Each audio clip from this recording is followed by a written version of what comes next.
আল্লাহ তাআলা মুমিনদেরকে সম্বোধন করে বলতেছেন, ইয়া আইয়ুহাল্লাযীনা আমানু জিতানিবু, হে মুমিনগণ তোমরা বেঁচে থাকো, বিরত থাকো।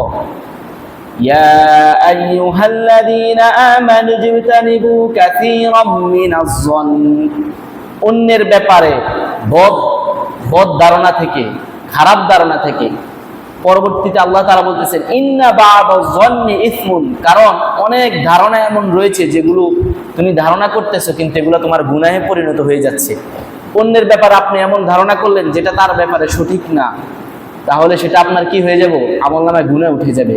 আল্লাহ তাআলা স্পষ্ট বলতেছেন, ইয়া আইয়ুহাল্লাযীনা আমানু জিতানিবু কাসীরাম মিনাজ-যন্নি ইন্না বা'দাজ-যন্নি ইসমুন, হে মুমিনগণ তোমরা একে অপরের দোষ বর্ণনা করা থেকে বিরত থাকো, কারণ অন্যের দোষ বর্ণনা করা এটা তো গুনাহ। ওয়ালা তাজাসসু, পরবর্তীতে আল্লাহ তাআলা বলতেছেন ওয়ালা তাজাসসু, এমনকি তোমরা একে অন্যের গোপন গুনাহ নিয়েও আলোচনা করো না, একে অন্যের গোপন গুনাহ খোঁজা তালাশ করা করো না।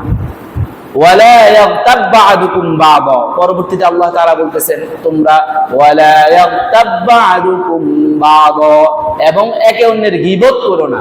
ওয়ালা ইয়াগতাব বা'দুকুম বা'দা, গীবত করা মানে আপনি অন্যের দোষ আরেকজনের নিকটে ওই অন্যের অনুপস্থিতিতে বলা, তার যদি ওই দোষটা থাকলে যে এটা আপনার গুনাহ হইব, যদি তার দোষ না থাকে তাহলে আপনার আরো বড় গুনাহ হইবে। তাহলে আপনি তার ব্যাপারে অপবাদ দিলেন, আপনি তার ব্যাপারে এমন দোষ বললেন যেটা তার মধ্যে নাই, তাহলে সেটা আপনার অপবাদ হইব, সেটার গুনাহ আরো বড়। আর যদি তার বিষয়ে দোষটা থাকেও তাহলে দোষটা বলার কারণে সেটাও আপনার গুনাহ। অন্যের দোষ বর্ণনা করা এটা অত্যন্ত খারাপ। আল্লাহ তাআলা স্পষ্ট কোরআনের মধ্যে বলতেছেন ওয়ালা ইয়াগতাব বা'দুকুম বা'দা, তোমরা একে অন্যের দোষ নিয়ে আলোচনা সমালোচনা করো না।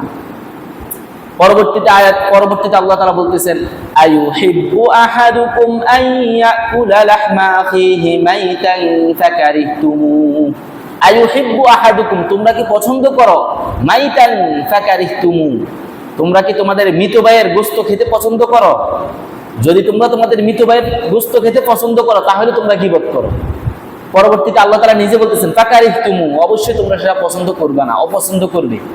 কারণ আমরা কেউ একে অপরের অন্যের আপন ভাইয়ের মৃত ভাইয়ের গোশত খাওয়া কেউ পছন্দ করবো না। আল্লাহ তাআলা মানে উদাহরণ দিয়ে বলতেছেন, যেমন অন্যের তুমি নিজের ভাইয়ের গোশত খাওয়া, মৃত ভাইয়ের গোশত খাওয়া যেমন পছন্দ করবে না, ঠিক অন্যের দোষ গোপন, অন্যের দোষ বলা, সমালোচনা করা, এগুলো তোমার জন্য কখনোই সমীচীন নয়। আইয়ুহিব্বু আহাদুকুম আন ইয়াকুলা লাহমা আখিহি মাইতান ফাকারিহতুমু ওয়াত্তাকুল্লাহ ইন্নাল্লাহা তাওয়াবুর রহিম। আল্লাহ তাআলা বলতেছেন তোমরা আল্লাহকে ভয় করো, নিশ্চয়ই আশা করা যায় আল্লাহ তাআলার রহমত তোমাদের উপর থাকবে।